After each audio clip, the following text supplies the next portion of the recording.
ప్రభుత్వం చెప్పిన విధంగా 100 రోజుల్లోనే 6 గ్యారంటీ పథకాలను అమలు చేసి తీరుతామని భూపాలపల్లి ఎమ్మెల్యే గండ్ర సత్యనారాయణరావు అన్నారు.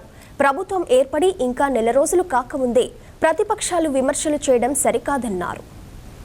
శనివారం రేగొండ మండలంలో భూపాలపల్లి ఎమ్మెల్యే గండ్ర సత్యనారాయణరావు పర్యటించారు.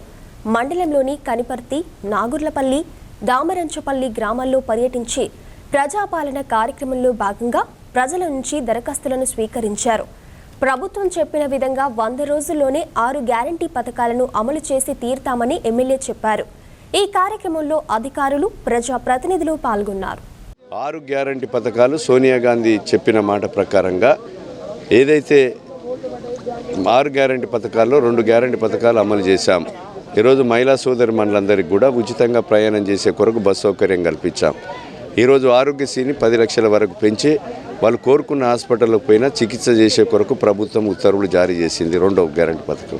మిగతా 4 గ్యారంటీ పథకాలు కూడా అర్హులైనటువంటి పేదవాళ్లకు ₹1 లంచం లేకుండా మరి ఈ ప్రభుత్వము పేదవాళ్లకు అందించాలనేటువంటి ఉద్దేశంతోనే ఈ గ్రామ సభలు ప్రజాపాలన కార్యక్రమం 28వ తారీఖు నుంచి 6వ తారీఖు ఈ రోజు వరకు నిర్వహించడం జరిగింది. ఈరోజు కూడా మనము కన్పర్తి గ్రామం, నాగుర్లపల్లె, దామరంచపల్లె గ్రామంలో గ్రామ సభలు కొన్ని అటెండ్ అయ్యాను.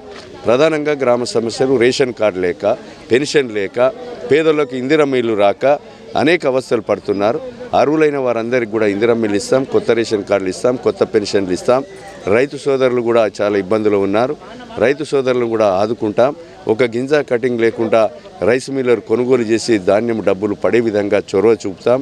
ఈరోజు ఈ ప్రభుత్వము, గత ప్రభుత్వము 6,76,000 కోట్లు అప్పు చేసింది మిగులు రాష్ట్రాన్ని. అయినా కూడా అప్పులు తీర్పుకుంటూ ఈరోజు ఇక్కడ ఉన్నటువంటి పరిస్థితుల్లో ఇచ్చిన మాట అమలు చేస్తాం.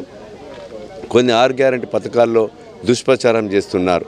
ఎన్నడూ చేస్తారని మేము 100 రోజుల తర్వాత 100 రోజుల లోపు చేస్తామని చెప్పాం. 7వ తారీఖు వస్తేనే పూర్తిగా ఇంకా 30 రోజులు అవుతుంది. తప్పకుండా 100 రోజుల్లో ఎట్టి పరిస్థితుల్లో మరి నిజాయితీగా ఈ ప్రభుత్వం అమలు చేసే విధంగా మరి ఈ పథకాలన్నీ కూడా అమలు చేస్తాం. పేదోళ్ళకు అందే వరకు చొరవ. దరఖాస్తులు ఎవరైనా మిగిలి ఉంటే సంబంధించిన నోడల్ అధికారికో, ఎంఆర్ఓకో, ఎంపీడీఓ పోతే తీసుకునే ప్రయత్నం చేస్తారు. ఎందుకంటే ఇవాళ సాయంత్రం వరకు ఇస్తేనే ఆ ప్రభుత్వానికి నంబర్ అప్లికేషన్స్ ఎన్ని అనేది నివేదిక పోతుంది. కరెక్ట్గా ఒక లెక్క ఉంటుంది. 28 నుంచి నడుస్తుంది ఇది ప్రక్రియ. కనుక ఇక్కడ పంచాయత్ సెక్రటరీ ఉంటాడు, గ్రామ పంచాయతీ సిబ్బంది ఉంటారు. ఏమన్నా ఒకటారో తప్పిపోతే తెల్లారి తెచ్చిచ్చినా కూడా తీసుకొని కంప్యూటరైజేషన్ చేయడం జరుగుతుంది.